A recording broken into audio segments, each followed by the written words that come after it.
Oke, masih dengan Profesor Kardus, tak berijazah tapi jenius nuklir. Nuklir berasal dari kata nukleus atau nuklida yang artinya inti atom. Jadi nuklir bisa kita etimologikan sebagai bentuk aktivitas yang terjadi dalam sebuah inti atom atau nuklida. Sedang reaksi nuklir bisa kita artikan sebagai proses untuk membuat inti atom menjadi reaktif. Umumnya, inti atom yang dapat direaksikan merupakan unsur radioaktif atau aktinida, yakni inti atom yang memiliki sifat tidak stabil. Karena tidak stabil, unsur-unsur aktinida atau radioaktif dapat memancarkan radiasi peluruhan partikel, di mana partikel-partikelnya dapat terlepas atau terpancar, menghasilkan 3 jenis radiasi utama seperti alfa, beta, dan gamma. Ya, proses pancaran radiasi radioaktif sangatlah energik karena besarnya energi radiasi peluruhan yang dihasilkan. Umat manusia kerap memanfaatkan reaksi peluruhan energik ini untuk menciptakan panas atau termal yang bisa dikonversi membentuk energi listrik. Bahkan plasma super panas layaknya pada plasma matahari buatan dan bom hidrogen. Umumnya, para ilmuwan nuklir memanfaatkan reaksi peluruhan bahan-bahan radioaktif untuk menciptakan energi termal atau panas menggunakan 2 metode. Yang pertama adalah reaksi fisi dengan cara membelah nuklida unsur radioaktif menggunakan neutron berenergi. Ketika nuklida bahan radioaktif seperti uranium atau plutonium fisil terbelah, hal itu akan menciptakan ledakan termal dan menghasilkan 3 neutron bebas yang nantinya akan menciptakan reaksi berantai untuk menghasilkan ledakan panas berantai yang lebih besar. Ya, proses pereaksian fisi umum diciptakan dalam reaktor nuklir atau senjata fisi nuklir. Dalam konten sebelumnya, Profesor Kardus sering mengulas berbagai jenis reaktor fisi yang digunakan sebagai sumber pembangkit energi listrik. Kemudian, yang kedua adalah mereaksikan secara fusi atau fusion.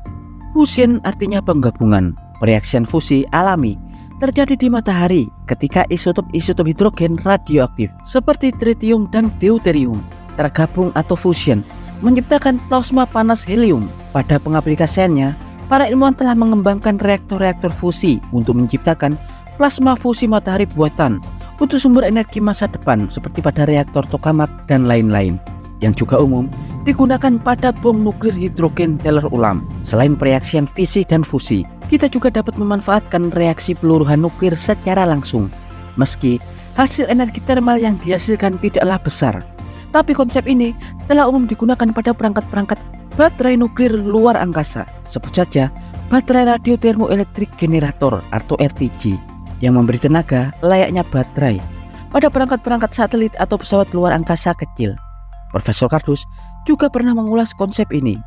Baterai RTG umumnya memanfaatkan unsur-unsur super radioaktif dan super energi seperti plutonium 238, curium 244, strontium 90, americium 241, dan lain-lain, yang umumnya merupakan pemancar radiasi alfa dan beta.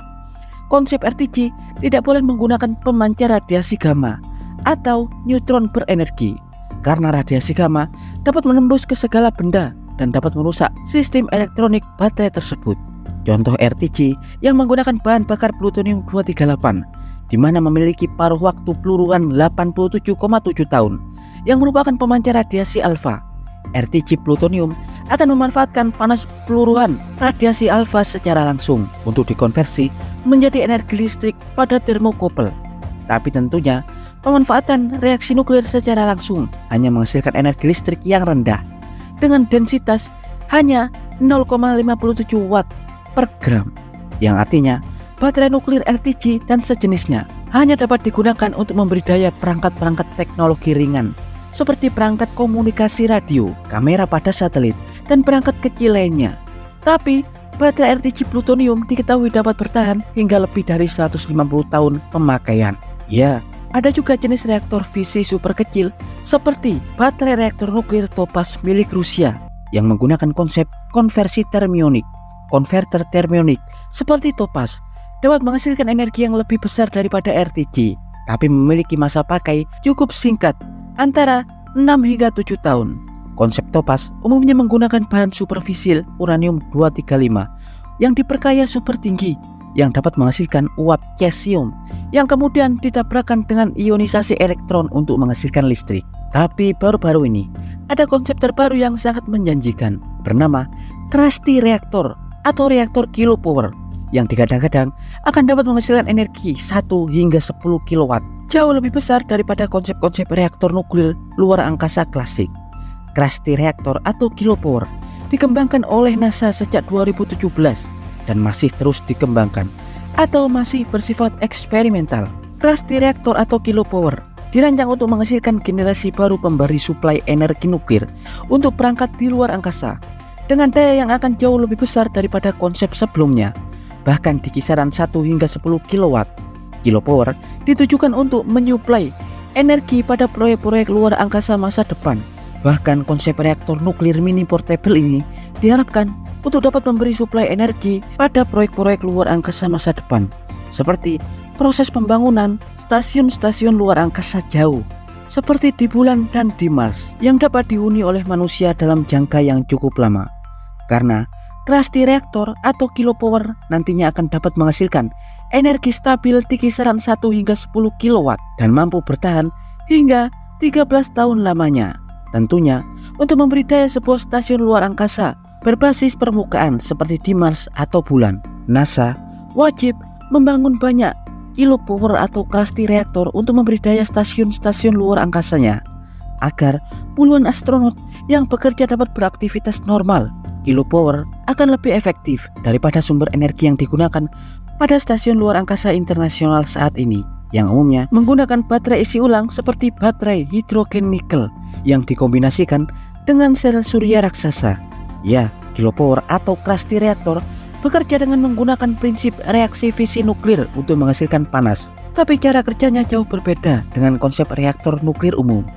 Jika reaktor nuklir umum mereaksikan bahan radioaktif seperti uranium atau plutonium pada tangki atau bejana nuklir raksasa yang dimoderasi air atau grafit untuk menghambat neutron sekaligus pendingin, di mana kemudian panas termal dari pembelahan fisi nuklir di inti selanjutnya akan disalurkan ke exchanger heat untuk mendidihkan air sebelum uap-uap yang dihasilkan akan ditransfer ke turbin generator untuk menghasilkan listrik. Hal yang berbeda pada konsep Krusty Reactor, di mana Krusty Reactor atau kilopower dibangun dengan sistem yang lebih canggih untuk menyederhanakan proses operasional, di mana nantinya inti reaktor kilopower akan menggunakan 93% bahan uranium 235 fisil atau HEU dengan kemurnian hingga 40% dan 7%-nya menggunakan bahan molybdenium yang dibentuk padat membentuk silinder tuang.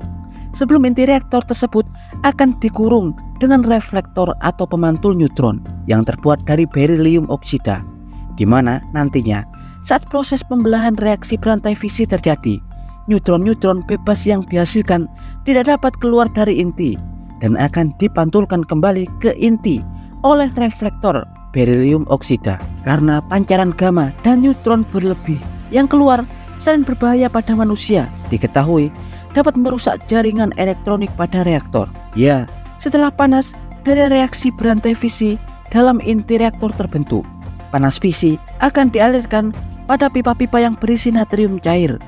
Prinsip ini hampir sama dengan reaktor garam cair generasi kelima, di mana natrium cair dapat mengangkut panas atau termal dengan sangat baik, sekaligus dapat menstabilkan suhu di inti reaktor agar tidak terlalu tinggi, hingga kemudian panas-panas yang terbentuk akan dialirkan pada mesin Stirling di bagian atas, di mana mesin Stirling piston bebas akan menukar panas atau fluida dan mengompresinya hingga menciptakan kerja atau mekanis. Versi energi panas menjadi energi mekanik pada mesin Stirling akan digunakan untuk menggerakkan piston bolak-balik untuk menggerakkan generator listrik linier, hingga energi listrik dapat dihasilkan yang nantinya bisa digunakan untuk menyuplai energi dan daya pada perangkat-perangkat luar angkasa. Ya, dan berikut adalah sistem atau konsep perangkat nuklir untuk misi luar angkasa masa depan. Ya, dan jangan lupa ya like dan subscribe di channel Profesor Kardus.